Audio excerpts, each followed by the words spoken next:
Bersatu, mari kita belajar. Teman-teman, kita flashback kembali ke masa kelam bangsa Indonesia pada pemerintahan kolonial. Berbagai kebijakan pemerintahan kolonial yang menyudutkan rakyat membuat adanya kesadaran untuk bangkit melawan penjajahan. Kesadaran ini diperkuat oleh kaum cendekiawan yang mengembangkan rasa nasionalisme melalui cara-cara yang lebih moderat seperti pendidikan. Pendidikan inilah telah melahirkan kelompok intelektual yang menjadi motor penggerak nasionalisme di Indonesia yang kemudian dikenal dengan periode pergerakan nasional. Nah, untuk mengetahui lahirnya nasionalisme di Indonesia, kita pelajari dulu latar belakang berikut ini. Yaitu ada dua faktor yang melatar belakangi lahirnya nasionalisme di Indonesia. Yang pertama, faktor internal. Yang kedua, faktor eksternal. Faktor internal yang pertama yakni adanya perasaan senasib seperjuangan untuk bersatu melawan para penjajah. Perlakuan yang semena-mena dari bangsa penjajah sehingga menimbulkan kesengsaraan dan penderitaan terhadap rakyat Indonesia dulu.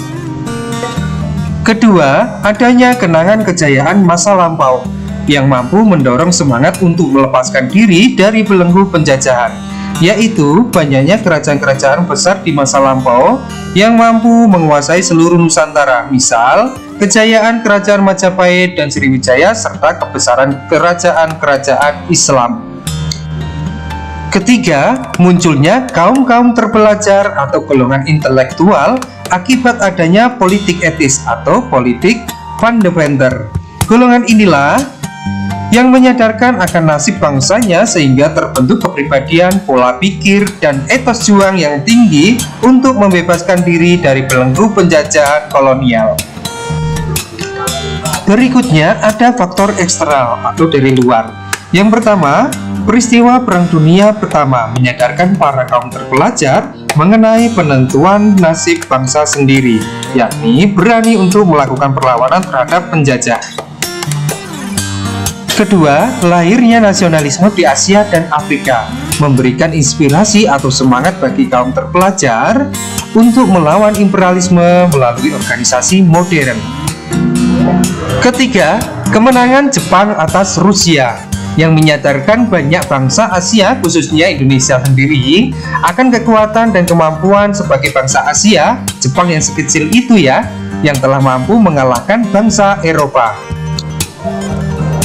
Teman-teman, sekarang kalian jadi tahu ya, apa latar belakang atau faktor munculnya rasa nasionalisme di Indonesia. Sekarang kita bahas ke perkembangan nasionalisme di Indonesia. Dalam perkembangannya, nasionalisme di Indonesia dibagi menjadi beberapa bagian. Yang pertama, nasionalisme Indonesia pada masa penjajahan. Yang kedua, nasionalisme Indonesia pada masa Orde Lama. Yang ketiga, nasionalisme Indonesia pada masa Orde Baru. Dan yang terakhir, nasionalisme Indonesia pada masa Reformasi. Masa perkembangan yang pertama, nasionalisme Indonesia pada masa penjajahan. Rasa nasionalisme muncul sangat dipengaruhi atau diakibatkan oleh adanya politik etis atau politik fundamenter ya, yakni melahirkan pendidikan bagi kaum pribumi sehingga banyak golongan intelektual yang berorientasi untuk maju melawan penjajah dengan cara-cara politik dan organisasi. Berikut ini merupakan tahapan munculnya rasa nasionalisme pada masa penjajahan yang diwarnai oleh dengan adanya organisasi pergerakan. Periode awal perkembangan. Perjuangan untuk memperbaiki situasi sosial dan budaya. Organisasi yang muncul pada periode ini adalah Budi Utomo, Sarekat Dagang Islam, Syariat Islam, dan Muhammadiyah. Periode nasionalisme politik. Untuk mencapai kemerdekaan Indonesia, organisasi yang muncul pada periode ini adalah Indische Partes dan Gerakan Pemuda. Periode radikal non-kooperatif atau tidak mau bekerja sama. Organisasi yang bergerak pada periode ini seperti PI, Perhimpunan Indonesia, PKI, dan PNI. Terakhir, periode bertahan. Organisasi pergerakan lebih bersikap moderat dan penuh pertimbangan. Organisasi pada periode ini seperti Parindra, GAPI, dan Gerindo. Perkembangan nasionalisme yang kedua, nasionalisme Indonesia pada masa Orde Lama. Teman-teman, setelah merdeka, bangsa Indonesia memasuki periode pemerintahan yang disebut Orde Lama atau Orla. Pada periode ini, Presiden Soekarno mampu memotivasi rakyat dan menggerakkan nasionalisme. Begitu besar karismanya ya. Pada era ini, Presiden Soekarno juga telah mengikrarkan suatu wilayah dari Sabang sampai Merauke ke dalam suatu kerangka Negara Kesatuan Republik Indonesia. Bung Karno mempunyai tujuan nasionalisme, yakni membangkitkan rasa percaya diri sebagai bangsa yang besar, bangsa Indonesia yang sanggup menyelesaikan masalahnya sendiri. Perkembangan nasionalisme yang ketiga, nasionalisme Indonesia pada masa Orde Baru. Orde Baru atau disebut juga Orba adalah sebutan bagi masa pemerintahan Presiden Soeharto di Indonesia. Pada masa Orde Baru ini, teman-teman, nasionalismenya memiliki corak sentralisme birokratik dan nasionalisme militeristik. Pada masa Orde Baru ini, pemerintah mencoba untuk menanamkan nasionalisme pada siswa dengan memasukkan pendidikan sejarah perjuangan bangsa atau PSBB.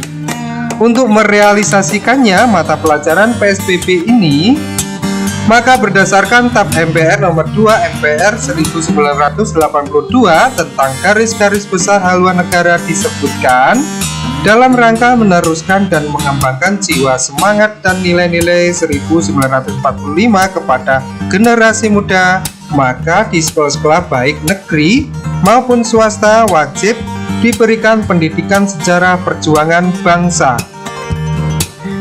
Dan perkembangan nasionalisme yang terakhir, nasionalisme Indonesia pada masa reformasi.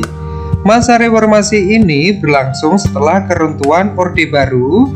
Kalian sudah tahu ya, tahun 1998 hingga sekarang.